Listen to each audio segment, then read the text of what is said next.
Assalamualaikum warahmatullahi wabarakatuh. Perkenalkan, nama saya Nurhaini dengan NIM 2105166029. Nah, jadi di sini saya akan mensimulasikan keterampilan mengajar. Assalamualaikum warahmatullahi wabarakatuh. Selamat pagi anak-anak. Waalaikumsalam warahmatullahi wabarakatuh. Bagaimana kabarnya hari ini? Baik, Ibu. Alhamdulillah baik ya. Kok pada lemes sih? Semangat ya puasanya hari ini. Nah, jadi sebelum masuk ke materi nih, Ibu mau tanya dulu materi minggu lalu apa sih? Aduh, nggak tahu Ibu. Masa lupa? Gak ada yang ingat kah? Bu, kan penjelajahan yang awal. Jadi minggu lalu itu kita belajar mengenai masuknya teori Islam ke Indonesia. Nah, ada yang ingat teori masuknya Islam ke Indonesia itu apa saja sih? Teori sejarah, Cina.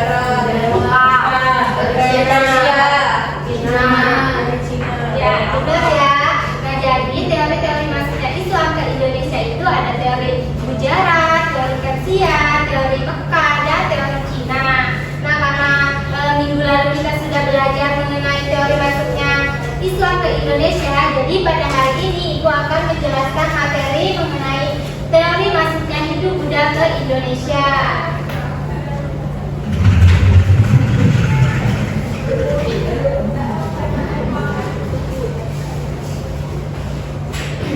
Nah, sebelum masuk ke materi, Ibu membacakan dulu tujuan pembelajaran kita hari ini. Yang pertama adalah peserta didik mampu mengolah informasi tentang proses masuknya agama dan kebudayaan Hindu ke Indonesia. Yang kedua, peserta didik mampu menganalisis berbagai teori proses dan masuknya agama Hindu dan Buddha ke Indonesia.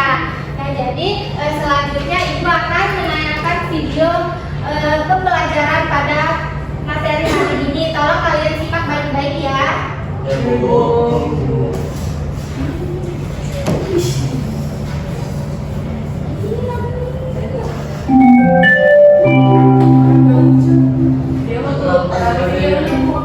Salam histori.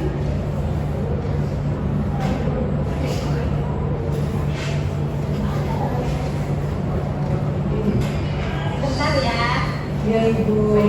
Mau dibantuin, Kak, Bu? biar bisa. Diam ya anak-anak, jangan berisik. Ya, Bu.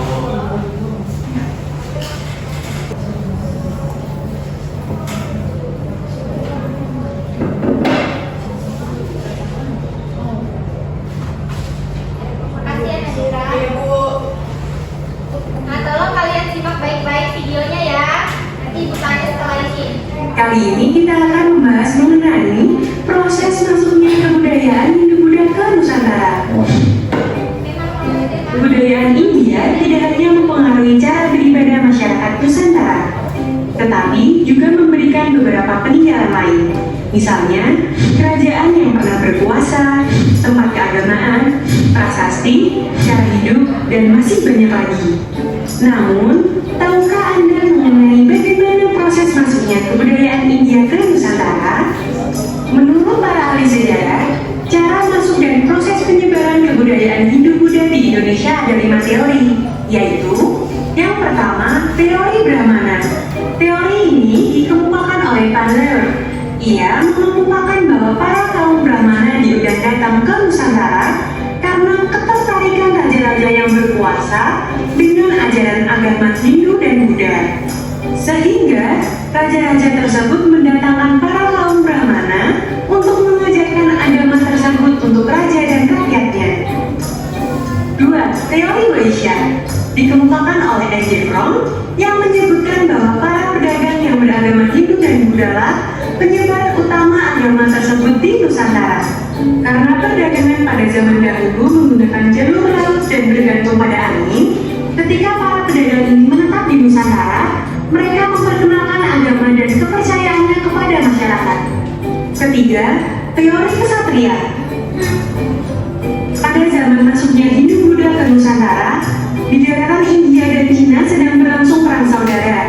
Raja-raja yang kalah peperangan melarikan diri ke Nusantara untuk berlindung. bertahun-tahun, mereka mendirikan kerajaan kembali di Nusantara dengan corak-corak yang berhubungan dengan agama Hindu atau Buddha yang sebelumnya telah mereka anut. Nah, teori ini dikemukakan oleh C.C. Montgomery dan J.C. Moon. Yang keempat, teori arus balik.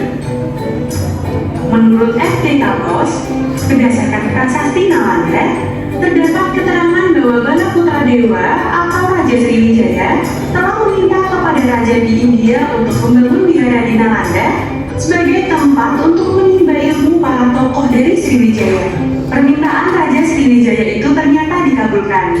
Setelah para tokoh atau pelajar itu menuntut ilmu di sana, mereka kemudian kembali ke Nusantara. Mereka lah yang selanjutnya menyebarkan pengaruh Buddha di Indonesia.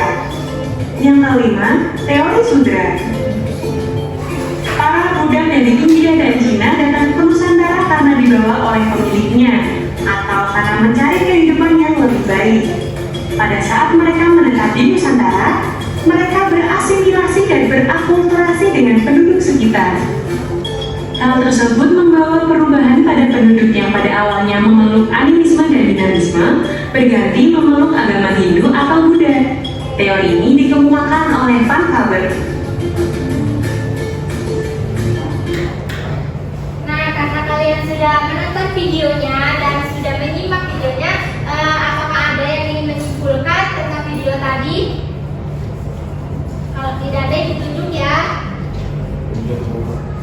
Mungkin Zidan bisa. Simpulannya itu banyak teori-teori yang sudah dijelaskan oleh video tadi, mulai dari Ksatria, Waisya,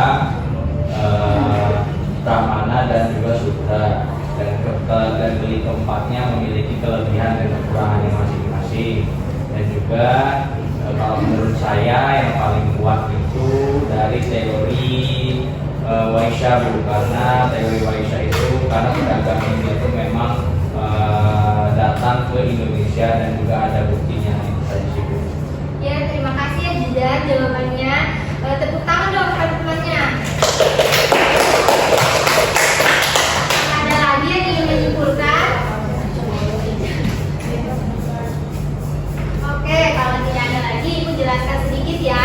Nah, jadi tadi tuh hingga saat ini proses masuknya Hindu Buddha dan Hindu Buddha ke Nusantara itu hingga sampai saat ini masih ada perbedaan pendapat mengenai cara dan proses masuknya Hindu Buddha ke Nusantara. Namun menurut para ahli sejarah ada 5 teori masuknya Hindu Buddha ke Indonesia. Yang pertama ada teori Brahmana. Nah, jadi teori Brahmana ini dikemukakan oleh Van Leur. Van Leur ini didasarkan atas temuan prasasti yang menggunakan bahasa Sanskerta dan Pallava.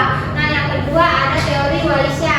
Teori Waisya ini dikemukakan oleh N.J. Krom. Jadi N.J. Krom ini mengatakan bahwa kelompok yang berperan dalam masuknya Hindu Buddha ke Nusantara itu dibawa oleh para kaum pedagang. Yang ketiga ada teori Ksatria. Nah, jadi teori Ksatria ini maksudnya Hindu Buddha ke Indonesia itu dibawa oleh para ksatria atau para golongan para prajurit. Teori ini dicetuskan oleh C.C. Yang keempat ada teori Sudra. Jadi teori Sudra ini dikemukakan oleh Van Faber. Jadi dia itu masuknya proses Hindu Buddha ke Nusantara dibawa oleh para golongan Sudra atau rakyat biasa atau Buddha. Nah, yang terakhir ada teori arus balik. Nah, teori ini lebih menekankan bahwa proses penyebaran agama Hindu Buddha itu dibawa masuk oleh bangsa Indonesia itu sendiri. Nah, karena kalian tadi sudah menyimak videonya dan sudah paham mengenai materi tentang teori-teori masuknya Hindu Buddha ke Nusantara itu, Ibu akan membagi kalian kelompok. Kalian Ibu tugaskan berdiskusi. Bentar ya.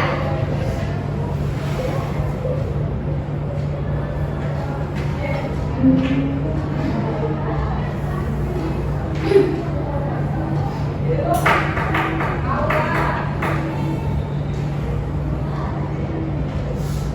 kalian ada tugas kelompok. Ibu akan membagikan kalian kelompok terdiri dari 5 kelompok yang terdiri dari 2 sampai 3 orang. Nah, nanti ibu akan memberikan kalian tugas. Setelah itu kalian mengidentifikasi atau menganalisis kelebihan serta kekurangan dari teori tersebut. Kalian di sini ada berapa orang?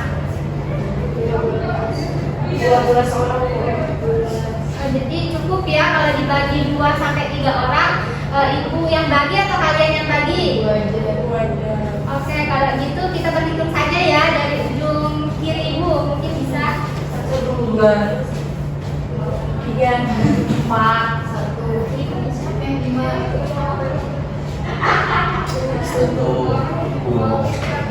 4, 2. Nah, mungkin kalian bisa bergabung dengan kelompoknya masing-masing. Yang satu bergabung dengan yang nomor 1. 1 di sini, 1 Ada kedua di sini, Mbak. 5.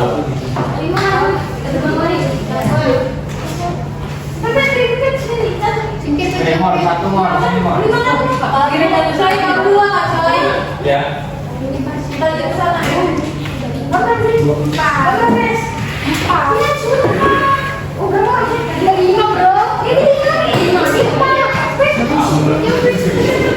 Kemana kamu Jai?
Setelah itu kalian akan mempresentasikan hasil diskusinya, lalu kertas ini dikumpulkan ya kalau sudah. Ya Bu.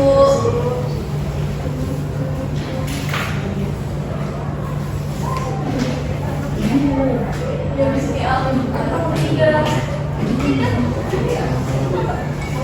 Bukan pagi, Pak.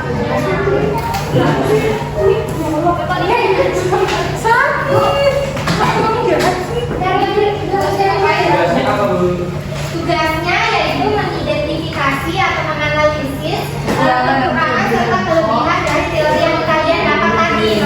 Misalkan kelompok 1 teori berang mana, nah kalian sebutkan kelebihan serta kekurangan dari teori berang mana, seperti itu. Apakah sudah paham anak-anak? Paham, Bu. Ya, silakan ya.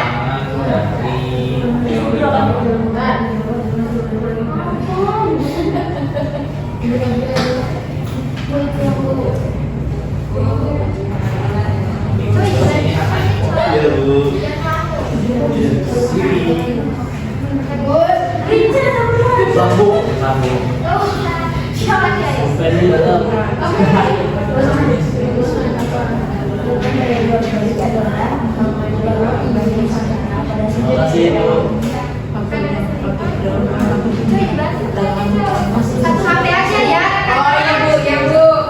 Ini Ibu, tekan kamu. Ya, dulu yang depannya. Ibu, saya yang udah bantu temannya. Bantu Bu saya Rasif. Oh, maaf apa ya? Oh iya, Ibu. Aturan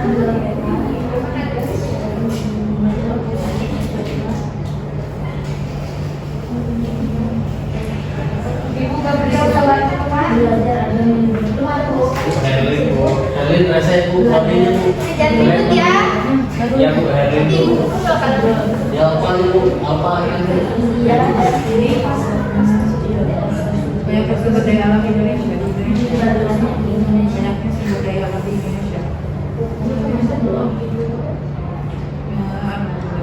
Saat itu kebanyakan pedagang yang datang ke Indonesia. Sehingga pedagang-pedagang 2 menit lagi ya.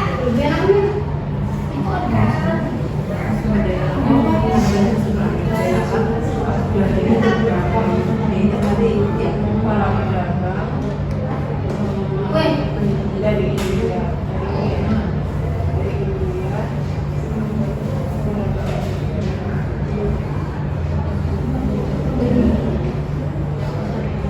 ada yang sudah kah? belum ada ilmu peraturan ini? Dari ini berapa sih?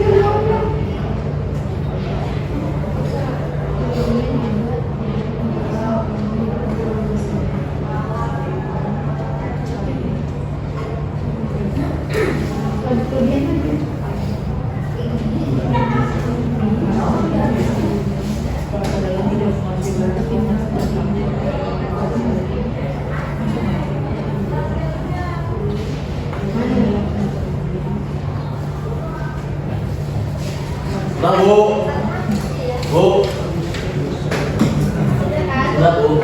Nah, yang lain sudah selesai kah? Temannya ya.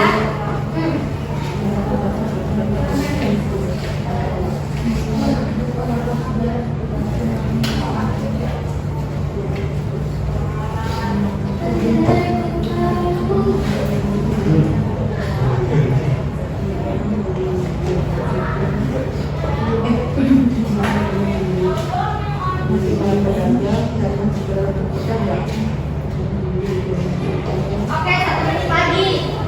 Tunggu.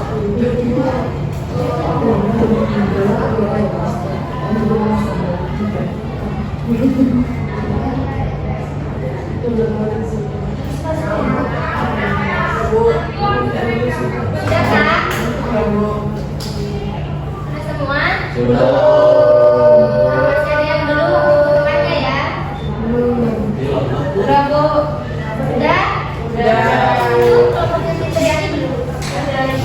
Oke, kalian sudah semua ada depan dong. Coy. Coy.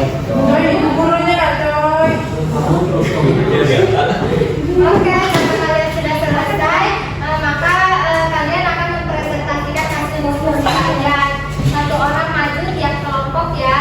Dimulai, siapa yang duluan mau maju? 2. Satu aja Bu, satu. Ada dari kelompok 1 dulu ya. Ibu bajunya lagi masukin. Masukin dulu Bu, bajunya. gantian. Gantian satu. Oke, jadi hasil diskusi kelompok 1. Hasil diskusi kelompok 1 tadi. Nabila Kak. Kelebihan dari teori Brahmana ini, kaum Brahmana itu menguasai bahasa Sanskerta dan paham ajaran agama Hindu. Kelebihannya dan kekurangannya, Brahmana dilarang menyeberangi lautan dan meninggalkan tanah air. Jika melanggar, hak kastanya hilang. Udah. Dari oplos dulu ya.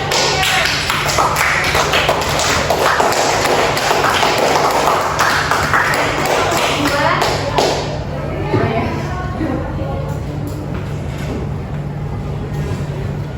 Kelompok 2 itu apa teori Waisya, kelebihannya itu karena pada saat itu perdagangan itu adalah faktor yang utama dan para pedagang itu banyak yang berdatangan dari India yang beragama Hindu. Mereka itu sambil berdagang tapi sambil menyebarkan agama juga. Kelemahannya itu para pedagang itu banyak yang nggak tahu tentang bahasa Sanskerta dan huruf Pallawa gitu, jadi terhambat ketika mereka menyebarkan agama. Nah, kekurangannya juga ada para pedagang yang dia hanya datang untuk berdagang saja, tidak untuk menyebarkan agama. Ya bener ya. Nah, beri tepuk tangan dong buat temannya. Kelompok 3 ya, kelompok kesatria. Kelompok 3.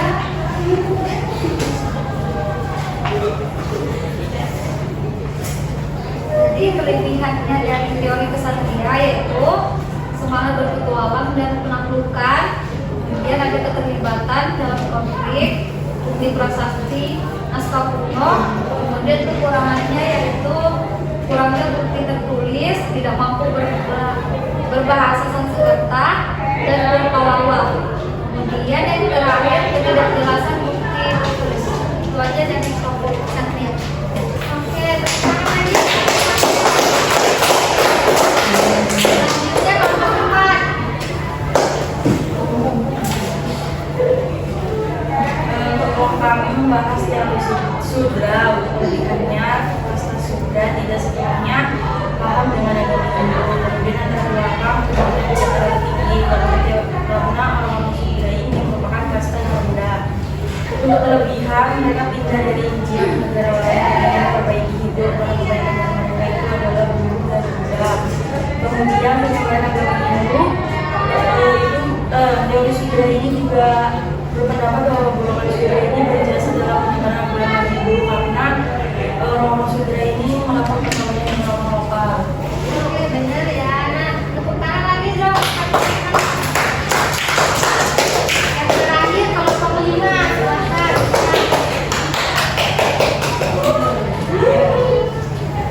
Baik, kelompok kami mendapatkan teori tentang teori arus balik. Nah, kelemahan teori arus balik itu sendiri yaitu bahwa penduduk Nusantara pada saat itu masih bersifat pasif sehingga kurang akurat bila mereka disebut belajar agama Hindu-Buddha ke India dan juga penyebarannya ke Indonesia.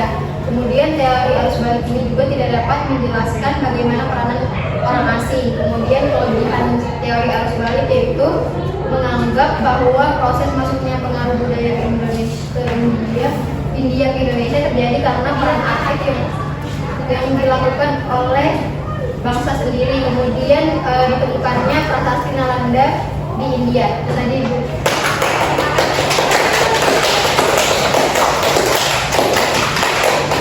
Kalian sudah mengetahui kelebihan serta kekurangan dari masing-masing teori tadi. Ibu mau tanya lagi kepada kalian, menurut kalian dari yang tadi sudah dibacakan teman-temannya, ada kelebihan dan kekurangannya. Menurut kalian nih teori mana yang paling kuat dari kelima teori tadi? Aisyah Bu, Alasannya kenapa? karena pada saat itu kan semua kalangan melakukan perdagangan ya Bu, jadi paling masuk akal tuh Aisyah Bu. Ya benar ya, jawabannya bagus. Tepuk tangan dulu. Tapi kurang lengkap ya, ada lagi yang ingin berpendapat?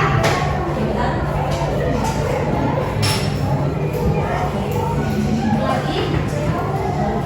Presiden silakan.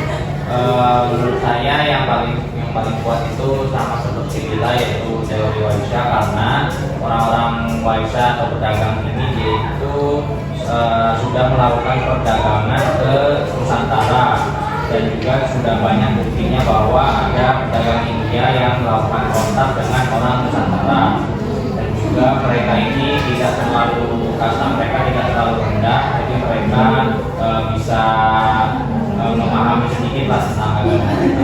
Ya benar ya. Tepuk tangan dong. Nah, karena sudah tahu bahwa teori yang paling kuat menurut Lila dan Zia itu teori Waisya. Nah, lanjut karena sudah waktunya hampir selesai. Jadi Ibu akan memberikan kalian tugas di rumah untuk kalian kerjakan minggu depan dikumpulkan ya. Baik Bu.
juga pada keempat kelima teori tersebut sama-sama memiliki kepanikan yang berbeda-beda dan juga kekurangan yang berbeda-beda, dan juga